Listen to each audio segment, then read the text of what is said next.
America में किसानों की स्थिति क्या है, इस संबंध में अभी एक रिपोर्ट आई है जिससे ज्ञात होता है कि वहाँ किसानों की स्थिति काफ़ी दयनीय है और किसानों को अपनी उपज का समुचित लाभ नहीं मिल पाता और किसानों के जीवन निर्वाह के लिए अमेरिकी सरकार को एक बड़ी धनराशि सब्सिडी के रूप में देनी पड़ती है।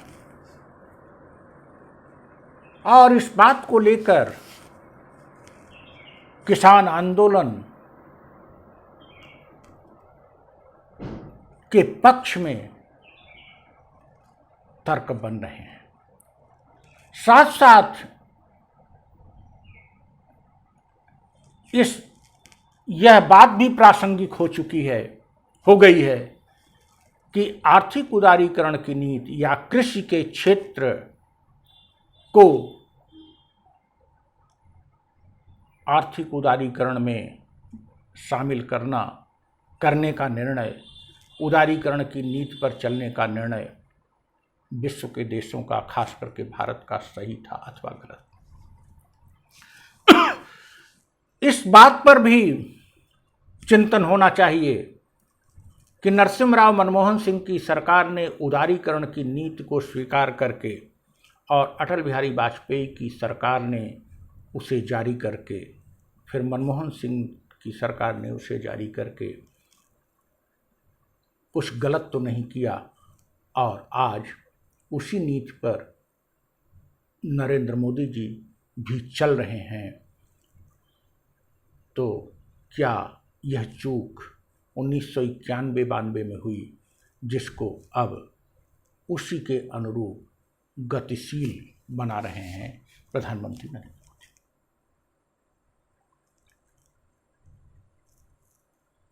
इस बात पर भी चिंतन हो रहा है कि अगर दोषी हैं तो सभी प्रधानमंत्री दोषी हैं, नहीं तो नरेंद्र मोदी कुछ भी गलत नहीं कर रहे हैं।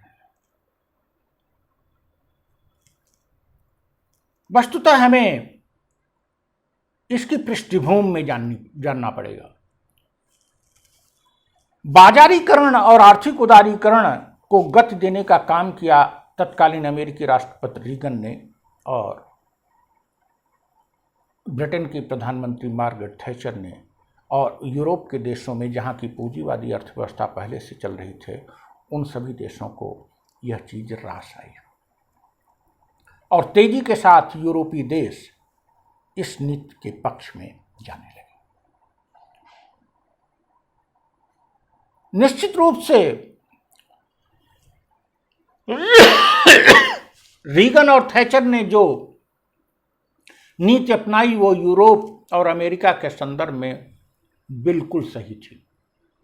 क्योंकि वहाँ कृषि पर निर्भरता लोगों की 2% के आसपास है, और कृषि का योगदान अत्यंत कम है, कृषि करने वालों की संख्या कम है। तो ऐसी स्थिति में सर्विस सेक्टर और उद्योग क्षेत्र, जिनमें बड़ी संख्या में लोग लगे थे, उनको राहत देना उनके लिए अपरिहार्य था अपने अपने देशों के लिए, और उन्होंने बाजारीकरण की नीति अपनाई कि उनका हित होगा। और जहां तक कृषकों की बात है, उनको सब्सिडी देकर उसकी भरपाई कर ली जाएगी। यद्यपि वहां भी, अमेरिका में भी कहा जा रहा है कि सारी बाजार व्यवस्था 4 बड़े उद्योगपतियों के हाथ में चली गई है। और जब पिछले कुछ वर्षों में वैश्विक मंदी आई 2008-9 में, लेकिन उस दौर में भी चीन, भारत, ब्राजील जैसे देश आगे बढ़ते रहे, तो यूरोप के देशों को लगने लगा था कि कहीं आर्थिक उदारीकरण लागू करके उन्होंने अपने पैर में कुल्हाड़ी तो नहीं मार ली। वहां भी चिंतन हुआ। और आज भी चीन की अर्थव्यवस्था जिस गति से बढ़ रही है, वो अमेरिका और अन्य यूरोपीय देशों के लिए चिंता का विषय। हाँ, हमें इस नीति को मानना चाहिए था कि नहीं, इसमें कोई संदेह नहीं कि पूरा विश्व जब एक साथ सार्वभौमिक आर्थिक उदारीकरण की नीति पर जा रहा था तो हमको भी जाना था। हमने जाकर कोई गलत नहीं किया और विकासशील देशों के लिए चरणबद्ध तरीके से राहत भी थी। उस राहत का भी उपभोग किया गया कि क्या आप 5 साल में करेंगे, क्या 10 साल में क्या करेंगे, क्या 15 साल में करेंगे। लेकिन जहां तक कृषि का प्रश्न है, हमारे यहां 60% से अधिक लोग कृषि पर निर्भर करते हैं। ऐसी स्थिति में अगर कृषि उत्पादन का उनको लाभ नहीं मिलेगा तो उनकी आजीविका कैसे चलेगी। अगर हम सेवा क्षेत्र में और औद्योगिक क्षेत्र में एम्प्लॉयमेंट जनरेट कर पाए होते तो कृषि पर निर्भर रहने वालों का बोझ कम होता और समस्या जटिल न होती। आर्थिक उदारीकरण की नीति को स्वीकार करने के समय यह माना जा रहा था कि हम तेजी के साथ सेवा क्षेत्र का और औद्योगिक क्षेत्र का विस्तार करेंगे और लोगों को रोजगार में लगाएंगे, कृषि पर भार कम होगा। लेकिन ऐसा नहीं हो सका। बेरोजगारी बढ़ती गई और कृषि के क्षेत्र में आप अमेरिका के ढर्रे पर चलने की कोशिश की तो एक बड़ी जनसंख्या जो कि बेरोजगार है, कृषि पर निर्भर है और आप सब्सिडी दे नहीं सकते, उसके जीवन यापन का खतरा आ गया है।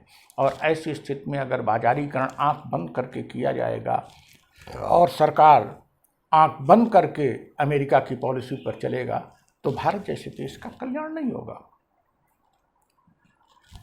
क्रमबद्ध रूप में हमें सर्विस सेक्टर और औद्योगिक क्षेत्र को बढ़ावा देना था, कृषि पर भार कम करना था, कृषि करने वाले जो भी लोग हों उनको उनके उत्पादन का समुचित लाभ दिया जाना चाहिए था, जिससे कि वो एक अच्छा जीवन निर्वाह कर सकें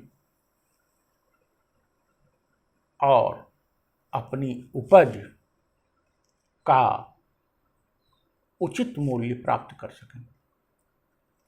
तो एमएसपी की गारंटी देने से तो काम नहीं चलेगा। गारंटी आप दिए हैं, एमएसपी लागू है, लेकिन 6-7-8% को ही इसका लाभ मिल रहा है।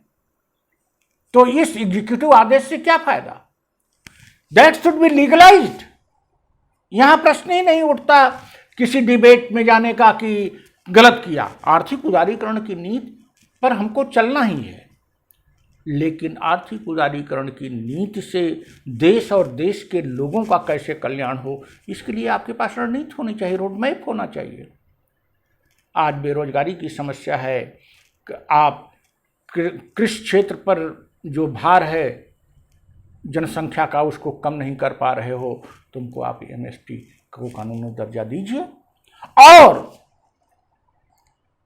60% 70% आबादी को आप चंद उद्योगपतियों के हाथ में तो नहीं सौंप सकते। 2% 3% आबादी जब कृषि पर 6% आबादी कृषि पर निर्भर हो, ऐसी स्थिति में उन किसानों के लिए तो आप सब्सिडी भी दे सकते हो और उनके लिए समुचित बाजार, वो बड़े पैमाने पर कृषि करेंगे, उनके लिए समुचित बाजार की व्यवस्था देके सहूलियतें दे सकते हो। लेकिन 60% कृषकों को आप किसी समाजवादी लोकतंत्र में आप उद्योगपतियों के भरोसे नहीं छोड़ सकते, उनके रहमो करम पर नहीं छोड़ सकते। इसलिए अमेरिका और ब्रिटेन की नीति जो उन लोगों ने बनाई थी उनके अनुरूप थी। हमने भी अपनी नीति बनाई थी, हमने भी प्लान किया था 30 वर्षों में हम विभिन्न चरणों में ऐसा कर सकेंगे, लेकिन हम करने में अक्षम रहे।